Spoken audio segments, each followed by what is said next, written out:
First time Varalakshmi వ్రతం చేసుకునే వాళ్ళు ఎవరైనా ఉన్నారా? ఆ లెక్కల్లో నేను కూడా వస్తాను.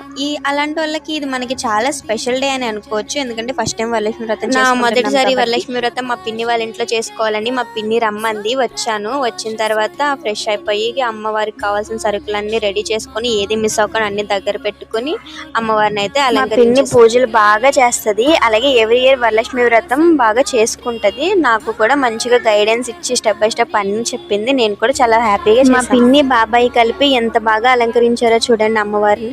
మా పిన్ని ఒక పక్కన అలంకరణ చేస్తూనే ప్రసాదాలు కూడా చేసింది. 4-5 రకాలు చేసింది. ప్రసాదాలు మెయిన్. ఇంకా అన్ని పనులు అయిపోయినాయి అనిపించుకుని మొత్తం అందరూ పూజలో కూర్చున్నాము. నాతో చేయించింది మంచిగా. నేనైతే ఇంకా చాలా హ్యాపీగా చేశాను. పూజలు చేస్తున్నంత సేపు ఆవిడ అమ్మవారు అలా ఉన్నంత సేపు మన ఇంట్లో పాజిటివ్ అట్మాస్ఫియర్ అయితే అనిపించింది. ఒక పండగ అంటే డెకరేషన్స్, కొత్త బట్టలు, ప్రసాదాలే కాదు, మన ఫ్యామిలీ అంతా కలిసిగట్టుగా కూర్చుని ఈ రోజు జరిగిన ప్రతి చిన్న మూమెంట్ ని నేను వీడియో లాగా క్యాప్చర్ చేసుకున్నాను. ఎందుకంటే తర్వాత ఈ వీడియోస్ తీసుకున్నప్పుడు నా ఫస్ట్ టైం వరలక్ష్మి వ్రతం ఇలా అయ్యిందని హ్యాపీగా ఫీల్ అవుతాను. ఇంకా మా పిన్ని అమ్మవారి కథ చదివింది. పాతకాలంలో చారుమతి అనే అమ్మాయికి అమ్మవారు కలలో కనిపించి ఇలా లక్ష్మీదేవి వ్రతం చేయమని చెప్పాలంటే మా ఇంట్లో లక్ష్మీదేవి అనుగ్రహం, ఐశ్వర్యం, ఆరోగ్యం, ఆనందం, కుటుంబ క్షేమం కలగాలని చేసుకుంటామంట ఈ వరలక్ష్మి వ్రతం. పెళ్లి కాని పిల్లలు వరలక్ష్మి వ్రతం ఎందుకు చేస్తారంటే వాళ్ళకి ఫ్యూచర్ లో మంచి జీవితం రావాలని, అంటే మంచి హస్బెండ్ రావాలని కోరుకుంటూ చేస్తారు. మంచి హస్బెండ్ తో పాటు